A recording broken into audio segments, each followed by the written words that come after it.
All right, class. First off, as always, good day. I'm glad you're here. Today, we are going to go over the executive branch.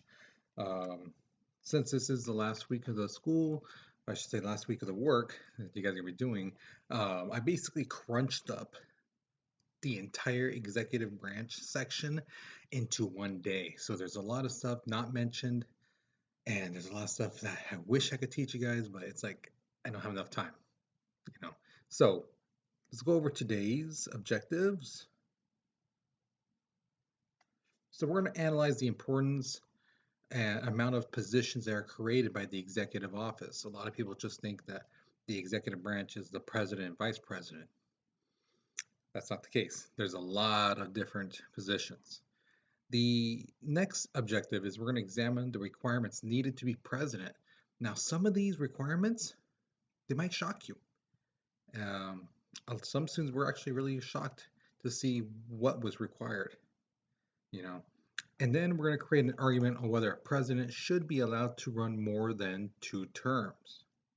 Because as of right now, the president can only run for 8 years, which is 2 terms, and that's it. Okay, so let's go ahead and go to the warm up. All right, so the first question asks you what's going on here. Okay, analyze the picture, tell me what's going on. The second question asks you what are the two branches that were cut off. So let me move that video right there so you can see clearly what are the names of the two branches that are cut off. It says it on the branch, so none of you guys should get this wrong. The third question asks you, what do you think this artist is trying to say about the executive branch? Okay, so look at the executive branch, look what it's holding, look what it did. What is this artist trying to say? Okay, so answer the questions, pause the video, but we're moving on in 3, 2, 1. All right, so the executive branch, it's only one of 3 branches of our government, as you can see from that warm-up picture. Okay, we have the executive, the legislative, and judicial. Okay, now each branch has its purpose. The purpose of the executive branch is to basically carry out and make sure that our nation's laws are being followed. Okay, the legislative branch, which is Congress, they create laws. The executive makes sure that the laws are followed, and the Supreme Court or the judicial, it means the Supreme Court. They make sure that the laws don't trample on your rights or my rights as citizens of our country. Okay. Now, what do you call the president? Do you just tell him, "Hey, what's up, Bill?" No, no, no, no, no, no. This was a question that was long asked back in the day. The person in charge, you call them Mr., Miss President, Madam President, whichever they may prefer if it's a woman. You can call them the chief, right? Um, Before they originally were going to want to call the president Your Majesty, but George Washington was like, no, that sounds too much like a king, and we just fought a war getting rid of a king. So calling someone the president of majesty? Mm-mm. So he preferred more like your excellency. That's like the top, you know, that he felt comfortable with. But most people call Mr. President, chief, things like that. Now, along with the president, the vice president and the president's cabinet basically make up the executive branch. Now, here's the thing. The president and vice president, that's one person. Secretary of State, that's one person, but they are in charge of a lot of people. Same thing with Secretary of Treasury. They're in charge of a lot of people. Secretary of Defense, the Attorney General, Secretary of Energy, Secretary of Education. That's one person who's in charge of a lot of things, and they have a lot of people underneath them. So the executive branch really is about a lot of people. And this is also why it's important that when we elect a president, that we elect somebody who we know is going to put the best people available for the jobs because they're the one who put these people in charge. They say, you know what, there's this guy, he's a secretary, he's a really good guy, he's smart when it comes to things going on in our country, he should be Secretary of State. You know, there's a lawyer I know, he's excellent, he's like the best lawyer that we have in our country, he should be the Attorney General. We should get somebody like that instead of someone who going like, oh, my friend Ted, I owe him $20, I'll make him Secretary of Defense. What does that guy know about national defense? Nothing. So that's why it's very imperative that we don't elect somebody who, just because they're a particular political party, that they actually know what they're doing. That's why it's kind of key. In total, we have 15 different departments, and they are in charge of numerous agencies, commissions, and committees. Okay. So Article 2, Section 1 of the Constitution says the executive power shall be vested in the President of the United States. The President is not only the head of the executive branch, they are also the head of a state, which is us, they represent us in a sense, and they are the commander-in-chief of our armed forces. So anything dealing with the military, they are the top person. So all these generals and things like that, yeah, that's fine. You guys can be the, chingon, but you guys cannot do stuff without the president say so, because the president is the top when it comes to our military. Okay. Now, originally, the framers of the Constitution were like, maybe we should have two presidents, but then it quickly went to, well, what if one decides to do one thing and the other decides to do the other? How are we going to break that up? What if they both won't budge? Then we need a tiebreaker. Who's going to be the tiebreaker? Well, maybe we should have three presidents. Well, if we're going to have three, why not have five? Why not have 11, or a committee of presidents? So it was like, yeah, it's best that it's just one person. And then came the argument, should the president have power in our government, like extreme power, or should they be weak? Alexander Hamilton, the Federalist, felt that we need a strong president. They need to have a good power so that if Congress tries to do something, they can intervene. Now the anti-federalists like Thomas Jefferson, James Madison, they believe that the president's power should be limited because too much power for one person, that could be corruption. That could be them thinking that they are a king. So, yeah. Now, you guys are going to be asked that same question. Do you think the executive office should be powerful, kind of somewhere in the middle between powerful and weak, or should they be weak? What do you think? What amount of power do you think they should be? Very powerful, medium type of power, or weak? Okay, and explain to me why you believe this. So you think that the president and his cabinet should be very powerful? Explain why. If you think they should be very weak, explain why. If you think they should be somewhere in the middle, again, explain why. Okay, so pause the video, write your response, but we're moving on in 3, 2, 1. So here's the thing. The executive branch has this department called the EOP, the Executive Office of the President. It was created in 1939 by FDR. Now the thing is, this group, it's made of chief of staff, made of the Office of Management and Budget, the Council of Economic Advisors, the press secretary. Because the thing is, the president needed people to help them organize things, keep appointments, things like that, manage and budget, things, stuff like that. Before FDR and all the, especially the first presidents, if they wanted to hire a secretary, they had to pay for that secretary out of their own pocket. That's why a lot of presidents, when they left the presidencies, they were dirt broke. George Washington was dirt broke. Thomas Jefferson was dirt broke. Because they needed help, and it was like, well, I don't have any money, so I guess the president doesn't have any money, so I guess I'll just pay for myself. Okay, but now they don't have to worry about that. Now they have the chief of staff who makes sure that the president's schedule is like this, like that. If something happens, they cancel that, reschedule something, make sure that everything is just in order, that they go from one place to another.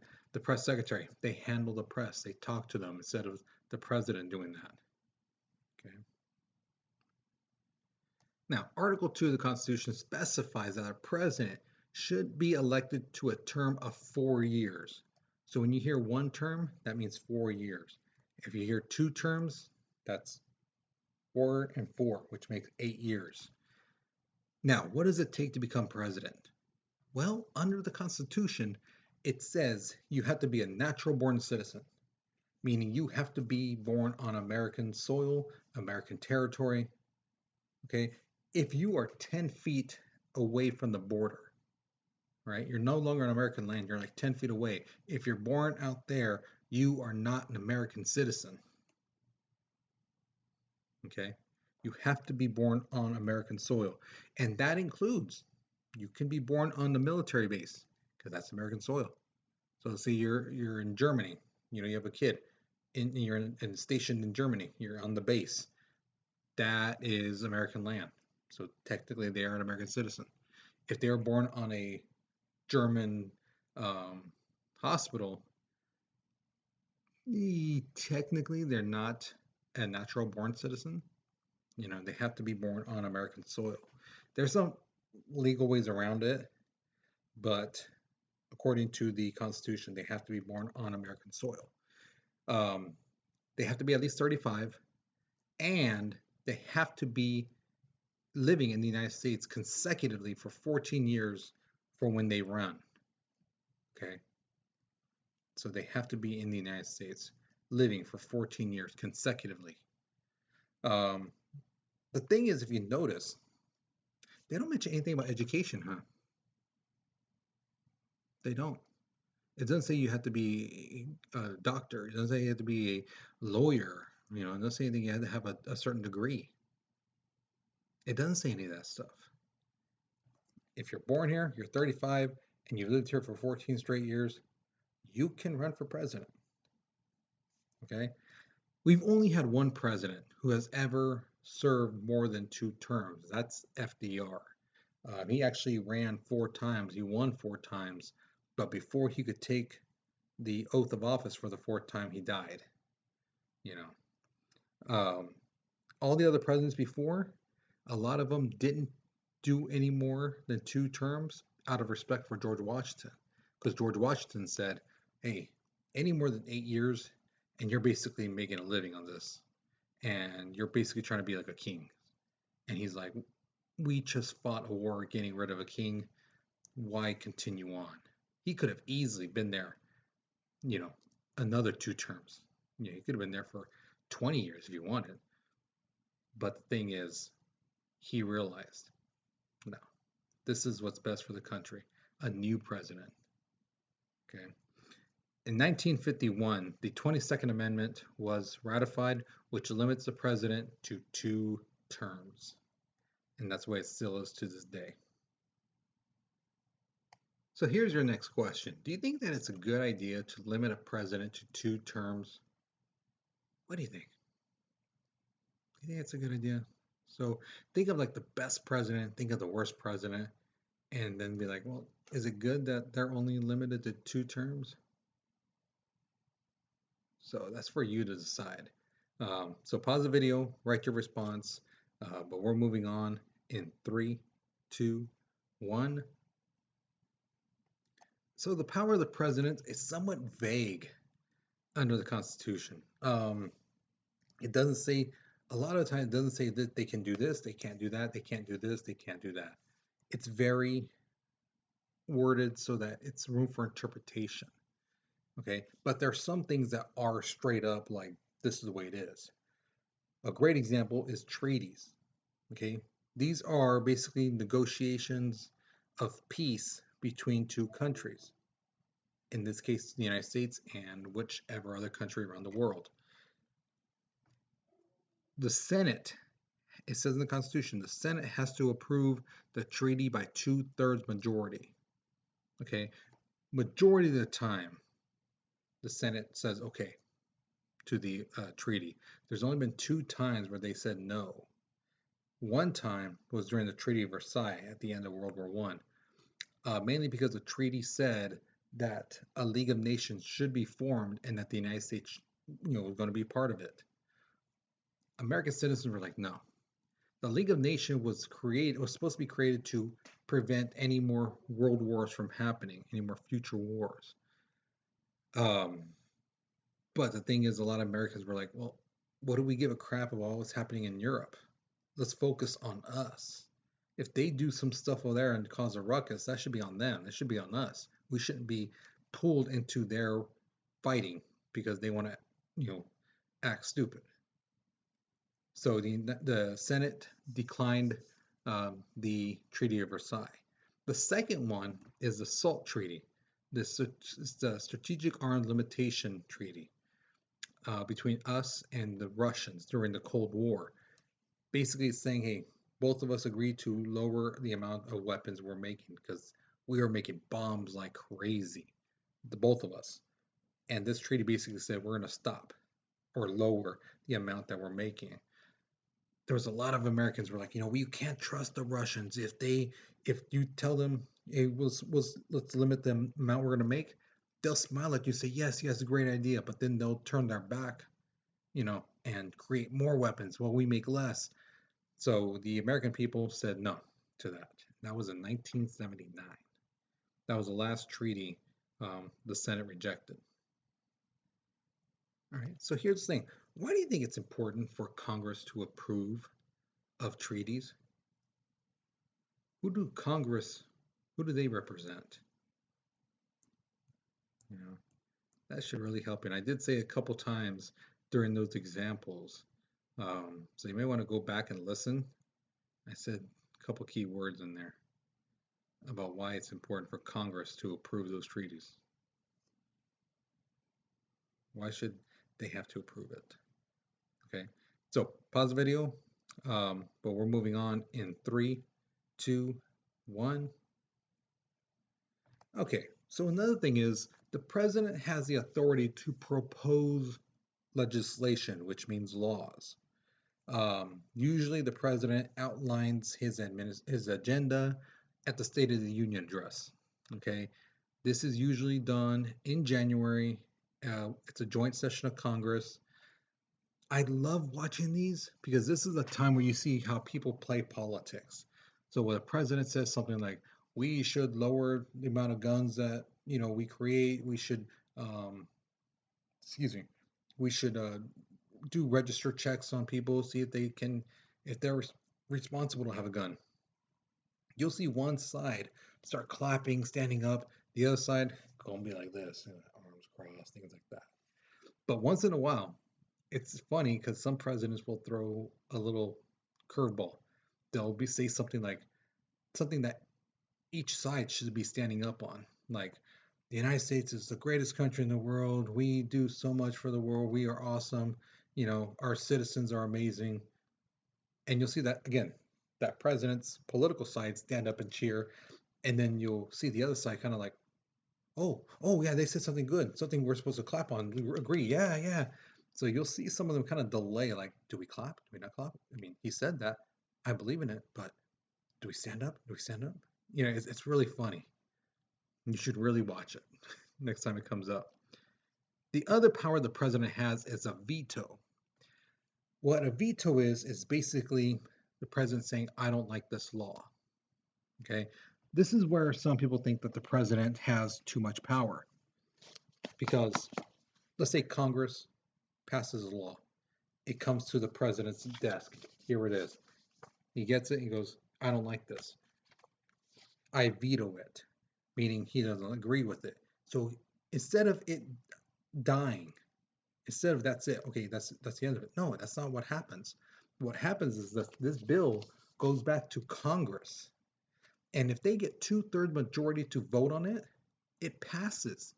The president cannot veto anymore. He used that one veto and that's it. Okay? Now, here's the thing. Um, when the president says, I don't like this, I veto it, and he sends it back, if Congress, whether it's the Senate or the House of Representatives, if somebody changes even a period, either adding one or taking one away, then the president gets another veto because now this is no longer the old one. This is a new one. So they made changes to it. So it's a brand new bill, even if it's something as small as a period being erased or added. It's a brand new bill. Okay. But if they don't change anything and they vote again and they get 2/3 at least to vote for it, then it passes. The president has no say so. This says basically that the American people want this. Okay. So the thought that the president can say, no, I don't like that. No, I don't like that. No, I don't like that. And that's it. No. Congress can override him. Okay. Um, Pocket veto, we won't talk about that. We'll just move on.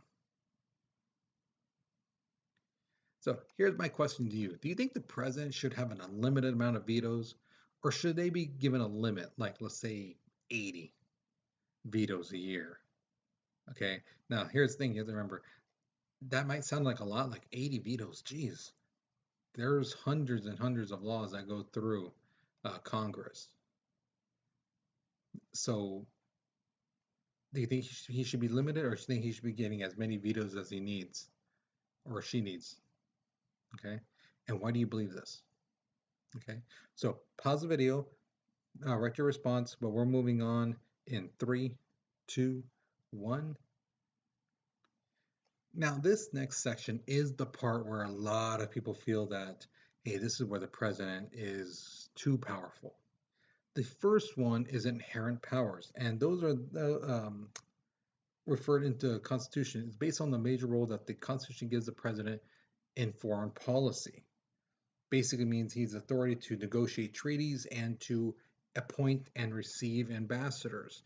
Ambassadors are people who represent our country. Um, if there's an issue between the United States and another country, typically the ambassadors are involved. They hear what's going on. They try to help out, things like that. So they got to know, especially the culture. You know, they better not offend somebody. You know, particular culture by doing something that's looked down on, like India. India, they see cows as being sacred. So if he's like inviting them over to the embassy and they're chopping off the heads of cows left and right, that's bad. Okay. Executive agreements with other countries that do not require Senate action. Now, like I told you, treaties, the Senate needs to approve it. But agreements, that's a gray area. And the president doesn't need the approval from the Senate. So let's say the president says, okay, Saudi Arabia, I'll give you $50 million worth of gold for $75,000 or $75 million worth of oil. They agree, we do the change, you know, that's an agreement between the president and Saudi Arabia. It doesn't need Senate's approval because it's an agreement, not a treaty. The other thing is executive orders. These are orders, rules, declarations, however you want to call it, that the president has to enforce law and requires no action from Congress and legislature. So if like the president says like, oh, healthcare should be for everyone, and he writes an executive order, there it is. You know, he's done it. This is where a lot of people feel that the president does have too much power because they undermine the American people. You know, so if the president says, I want to build a wall all across southern United States, and they basically can write an executive order. Now, how they're going to get the money, that's a different thing, but they can write that order. Okay. The last one is really interesting. It's called executive privileges. This is where the president decides what information should be shared and what not to be shared to either Congress or the courts and things like that. This is done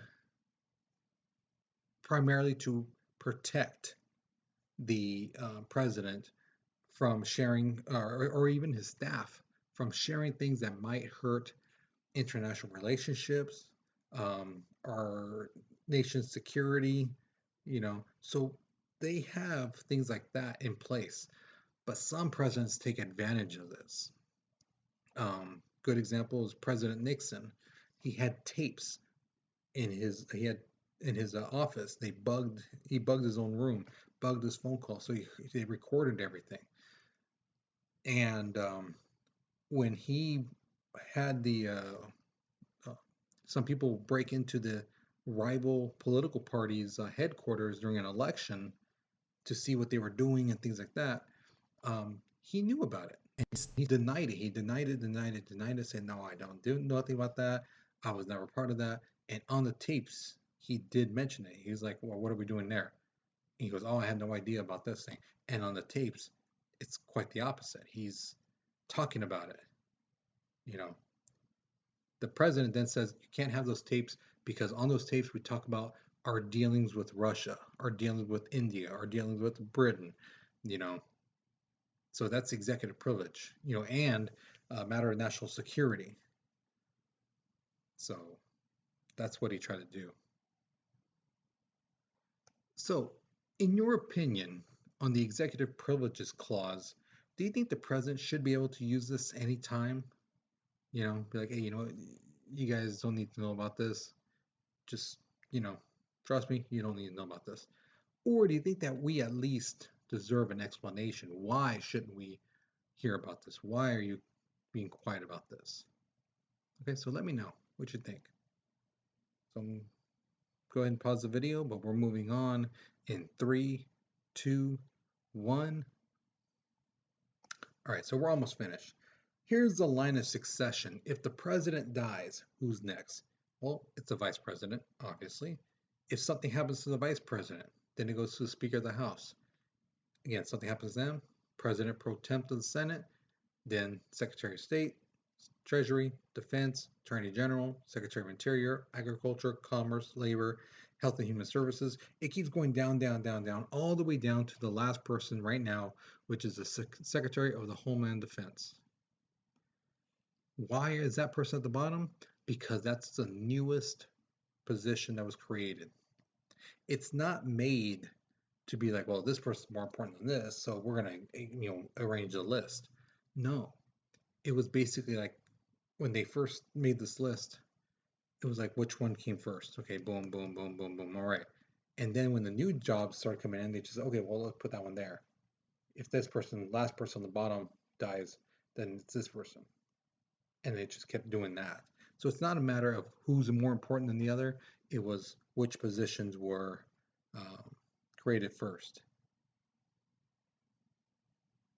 So here's your exit ticket question. Remember, you get to pick one of these 4 questions. The first one says, since the president has the power to veto, do you think Congress should have the power to veto executive orders? So like I was telling you about the executive orders, when the president says, oh, I'm going to make this, I'm going to make this law, should Congress have the power to veto that law? What do you think? The second question is, do you think we need to like update the requirements in order to be president? Should we include education? Should we include a test? Like, do you know actually what it means to be president? What your powers are, what your powers aren't, what's your responsibilities? Do you think military service should be a requirement to be president? What do you think? The next question says, should a president be allowed to run for more than 2 terms and why? Okay. What do you really truly believe? Sorry about that. And the last question says, how many executive privileges should the president have and why? Should they have a limit or should they be free to use it whenever? Okay, so write your response. Okay, and once you do, you are done for this class. Okay, I hope you guys learned something new. I hope you guys really enjoyed this lesson. Um, Sorry about that again. Um, but guys, you guys please take care, be safe, and I'll see you later. All right.